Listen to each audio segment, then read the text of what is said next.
This is Michael, the host of the WDYM podcast. You ever hear an episode and want to give your 2 cents? Now you have that option with the text and talk.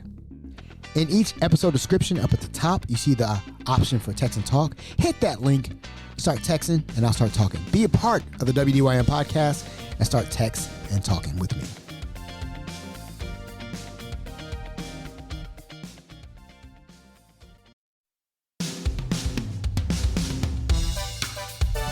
You're listening to the WDYM, the What Do You Mean podcast, Hamilton's #1 podcast. Now sit back and relax. Here's Hamilton's own Michael Gillespie. Welcome to Season 3 of the WDYM podcast. New intro for the new season. New vibe. How you like it? I like it a lot because I paid for it. So, welcome to the season premiere of Season 3, Episode 1. How's everybody doing? Hope everybody's doing good. Thank you for taking the time to listen to the new season, man. I felt like this is the vibe I wanted to go to for this season, just to be up energy, be more energetic. And then when I did this, this is it. This is it. Also, happy Pride Month. Happy Pride Month to everybody. The LGBTQIA2S plus P, or just keep it short, LGBTQ community. Happy Pride Month. I hope you guys are enjoying the heat that June is bringing, because June is coming with the ferocity of the heat. Man, it's been ridiculously hot. So if you're out there marching, please drink some water and keep standing up for your rights. But I wanted to give you a little history of why we're celebrating Pride Month. It all started with the Stonewall Riots, a series of gay liberation riots that took place over several days, beginning June 28th, 1969.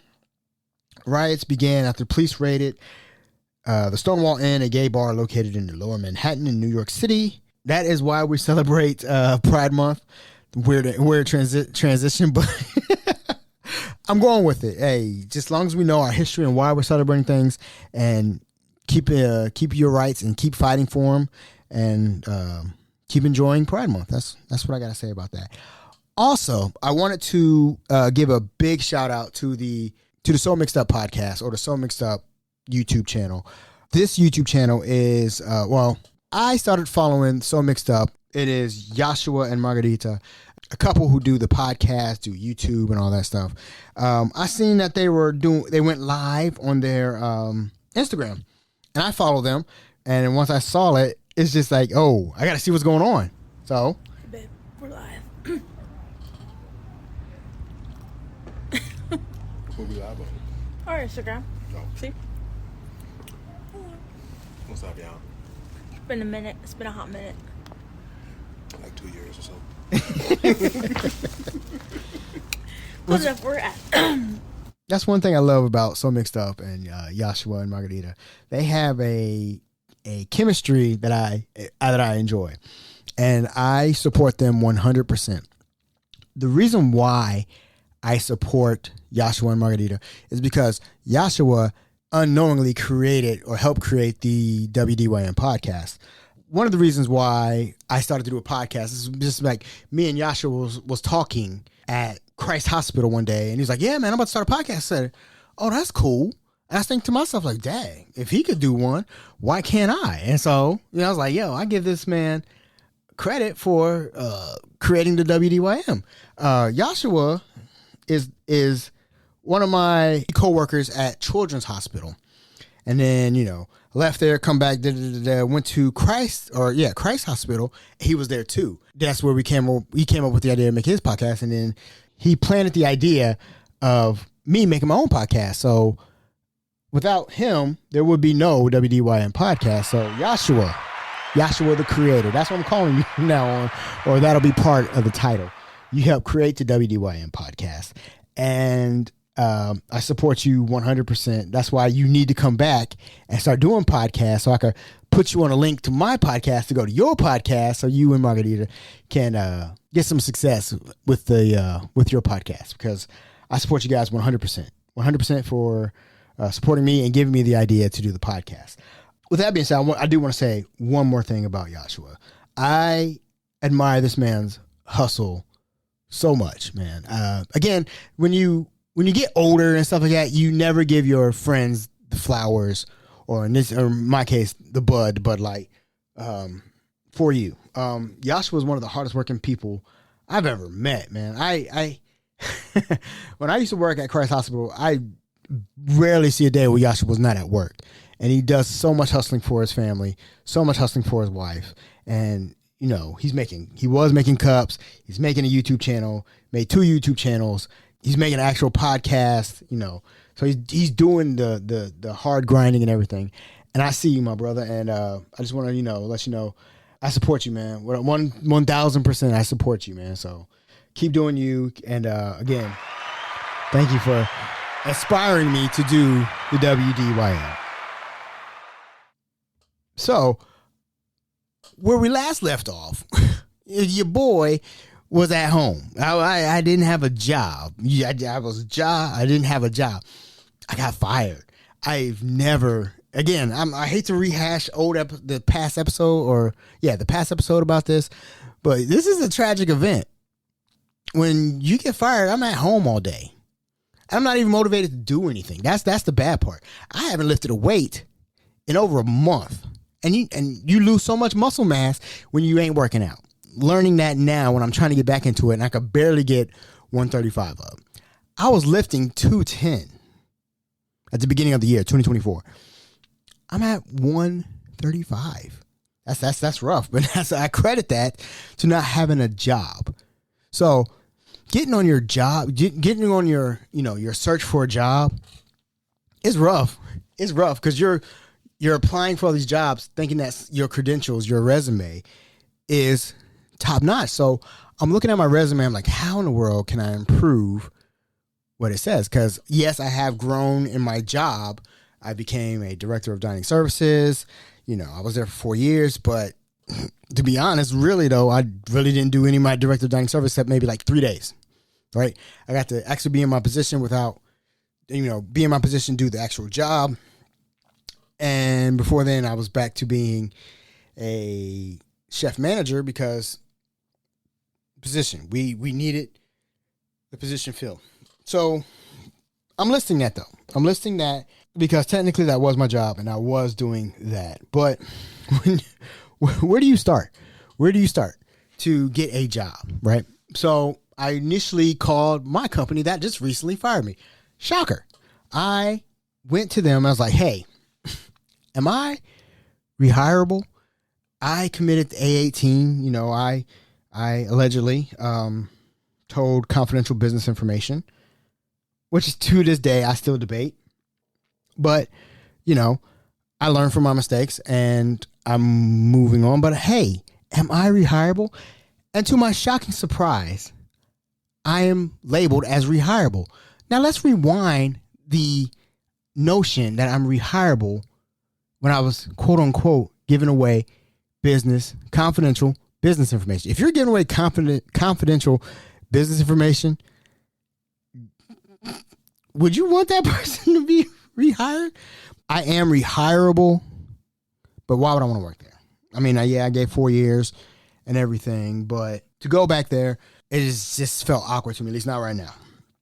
So, but I did apply for jobs with the company and they didn't reach out to me, but that's what I was expected. I wasn't expecting actually to land a job. When you start searching for jobs, what is your, I'll do this, I won't do this. And at this juncture, I don't have a job. All I do is get up to feed the lizard, the bearded dragon. Other than that, I have no real purpose. And that plays with you mentally. And if you learn anything from this podcast episode is how to be mentally strong. Because I struggled with mine. Again, being fired is something that's never happened to me before. So I'm just like, you know what? Let's go 100% and find a job. So I started applying for jobs everywhere. And when I mean everywhere, I mean everywhere. Some examples of that is quality assurance at a United Dairy Farms bakery. I'm going to make sure the donuts have O's in them. Am I willing to do that? Absolutely. And so as I started applying for jobs, I'm looking at how much they pay. Because I ain't trying to go back down on my pay. I got an expected expectancy of life. Like, yeah, look, I'm expecting to make X amount of money. If y'all ain't getting nowhere close, I'm not applying for it. I applied for that job. I applied for jobs in healthcare. Could you imagine, you've been doing healthcare for the past 4 or 5 years, and I get back into it. This is my opportunity to look at other things like logistics and maybe, any other job other than healthcare, because I don't want to be roped into doing that. I could cook, I could be a director, all that stuff. So I start applying for jobs, and the first job that comes up is a place called Toast and Berry. I'm like, this is right up my alley. I'm cooking breakfast food potentially. She said, I did apply for the job, and I got an interview. And so she called me. She's like, do you have a problem waking up at 5:30 in the morning? I said, absolutely not, because I'm military. I always wake up 5 o'clock. I wake up 5 o'clock every day. Now, do I get out of my bed? No. But yeah, I applied for Toast and Berry. So I'm like, okay, this should be an easy job, cooking. I know how to cook. Just got to get used to their ways of doing things. So I applied for Toast and Berry. We do the interview, and she's like, well, can we talk about your previous employer? I said, yeah, I don't have a problem with that. Yeah. So she's like, we're talking, and it goes, tell me about your background. You got a degree. Then she goes to the previous job. Well, are you still at your previous job? Now, that question alone, when you're asked that, like, why does that matter? Like, I'm literally applying for your job. Why does it matter if I'm still at that job? Does that make sense to you? But she asked me that, and I said, no. She said, were you terminated? So I'm honest about, one thing about me, I'm honest. Like, yeah, I was terminated. She said, what were you terminated for? At the time, I did not know why I was terminated other than the A18 code. So she's like, well, why are we terminated? I said, well, I don't know, but I have a podcast. And she's like, oh, okay, well, what is your podcast called? And so I give her the podcast. And when she asked that, after the interview, I'm looking at the numbers, because I see when my numbers spike, I'm looking at what episode it is and seeing if they're going to any certain episode to do a background check. I don't know, but you asked that question, that's what I'm expecting. And then this is one of the questions that I hate being asked. She's like, well, we listed your price from 60 to 65. What are you asking for? And then that's the part that's the worst question more, because you're like, what do you say? Like, can I phone a friend real quick? No, that's not a good idea. I shouldn't do that. So do I list myself more because I value myself high, or do I go low so I get the ball? Well, we'll pay him at lower that, and he'll come on. So that's one of the questions that that I asked myself. What did I do? I asked for more. You crazy? I'm like, look, 65 is generous, but I'm not used to that. I'm not used to that. My expectations are higher, so therefore I asked for higher. And then that means like, well, Mr. Gillespie, we will call you back. Click. She's like, quick with it. Needless to say, they didn't call me back. Hey, I have self-value of myself, okay? I know what I'm going to bring to the table. You're paying 65. I think I asked for 70. Click. Okay, that's fine. You don't want to pay me? That is A-okay.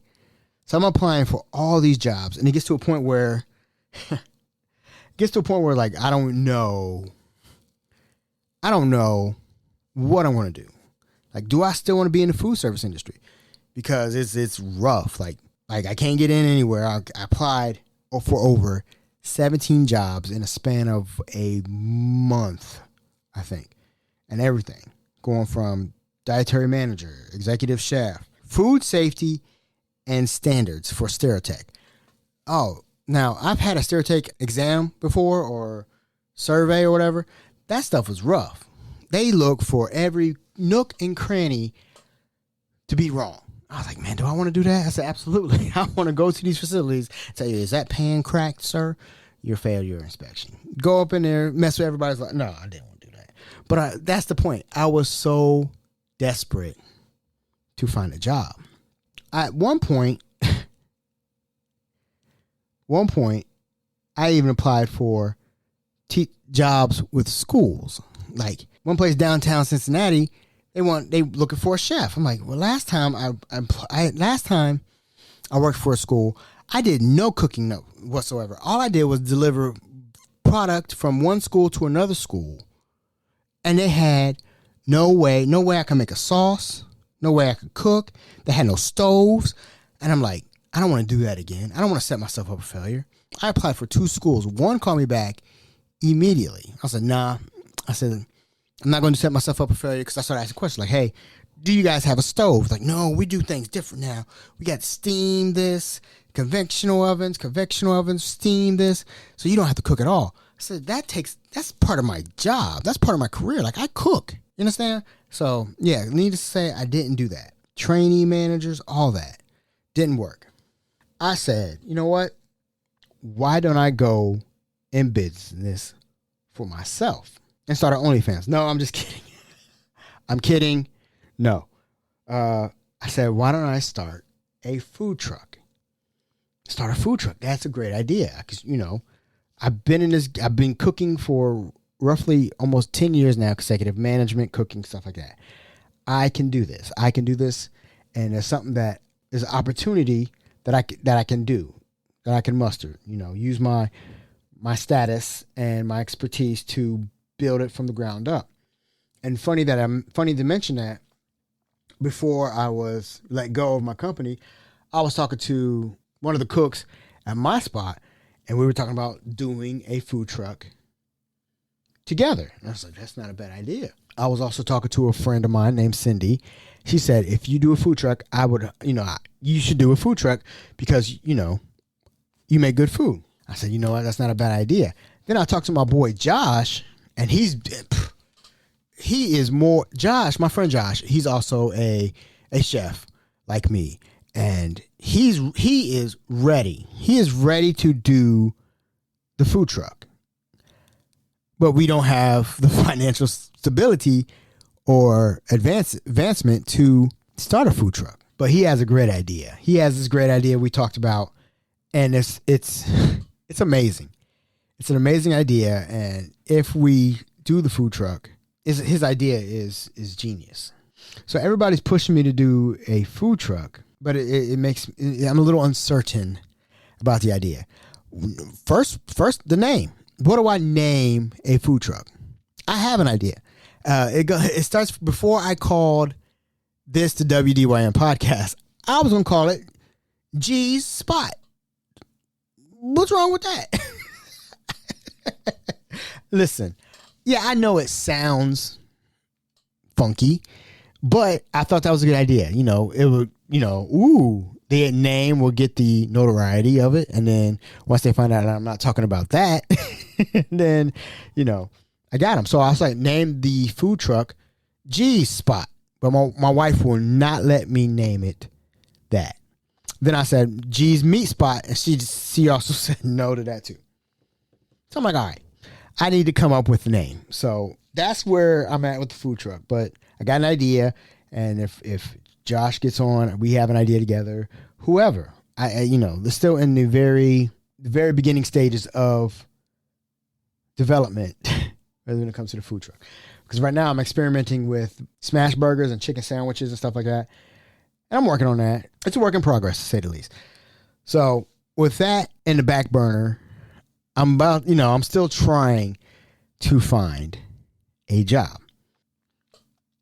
After application, after Indeed to ZipRecruiter and everything, I decided to just go to sleep. And worry about it later. After doing this for so long, it gets mentally exhausting. So I just went to sleep. When I went to sleep, I had a dream. He's got a dream that I finally landed a job. In this dream, I was working in a kitchen again, as an executive chef. Real funny that I'm having this dream that I'm back in the kitchen, because I initially applied for jobs outside the kitchen. I did not want to work necessarily back in the kitchen. You've been doing it so long, you might want to just take a mental break and just try to do something different. See if your skills apply in the outside world instead of in the kitchen. But in this dream, I was the executive chef. So in this dream, they was like, hey, why don't we have a chef's demo for you? I got no problem doing that. I enjoy cooking, especially a chef's demo, or what we call a black basket. Now, you may have watched the Food Network and seen Chopped before, where they give a black basket and you don't know what's in it. That is like the ultimate fun and scary thing at the same time, because if you get something that you don't know how to cook, then you're screwed, right? I've had, I think, 3 black basket or chef demos I've done before. One was at a previous job, however you want to say it. Of course, I had one in culinary school, and now I got this one. And the hardest thing I've ever gotten was lentils. If you never cook lentils, I have never cooked lentils before, so it was a shocker and a surprise to me. My first basket, I got lentils, potatoes, and a cut of steak. What I did, I just put the lentils in water and boiled them the whole time, because that's what you have to do in actuality. And I just got lucky and guessed right. This one in this dream I had, it was fish. It was fish, ribs, and beef tips. Immediately, I X'd the ribs. We ain't cooking ribs. I don't got time. I cook my ribs overnight. I cook my ribs so overnight, they come out so tender and you could literally pull the bone off the rib. So I was like, look, I'm not messing around with that. I don't know if they even got liquid smoke. I don't know this kitchen very well in this dream. I'm not doing ribs. The beef tips, I was like, that's an interesting idea. And I'm initially thinking shish kebabs. I was like, no, that's too simple. Again, not familiar with this kitchen. And I got to think how I cook compared to how someone else would perceive my cooking. So I ex-nay the beef tips. So I went with the fish. Fish is the easiest thing to cook. Not say that I'm not even gonna lie. I don't cook fish normally because nobody in my house eats fish. So the only time I get to cook fish is when I eat fish and stuff like that. So I was like, all right, let's go with the fish. And then immediately I was thinking in this dream that if I'm using fish, I'm going to use asparagus. If I use asparagus, I use rice. So therefore, it's balanced. So therefore, that idea is caught. I got my main entree already plotted out and everything. In this dream, I have to have a salad, a dressing, an entree, and an appetizer. In this dream, so I use my previous knowledge in this dream to make things that I've done before. Duh. So I had everything ready to go in this dream. So as I'm cooking in my dream, in the corner of my eye, I see Boo Boo the Fool in my dream. When I saw Boo Boo the Fool in my dream, I initially did this. Look who it is.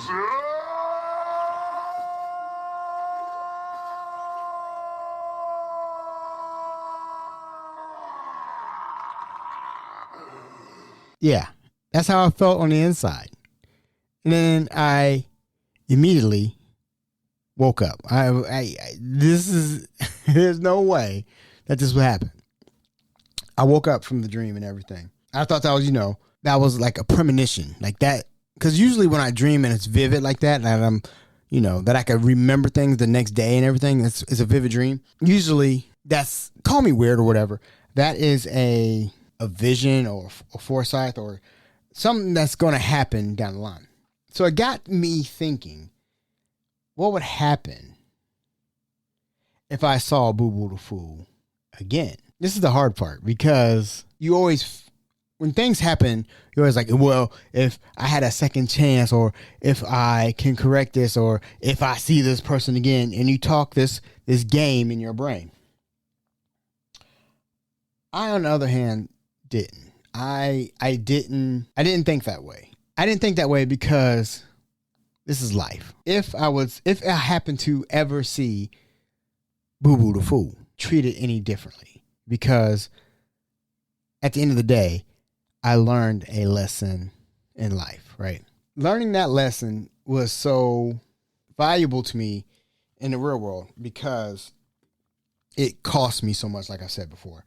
And the idea of seeing Boo Boo the Fool would be a character test for me to make sure that, hey, despite everything that happened, if this ever happened in reality, that I can overcome it and, make the best of that situation if that ever happened. But, as of now, still on the job search. Hopefully I'll find something soon.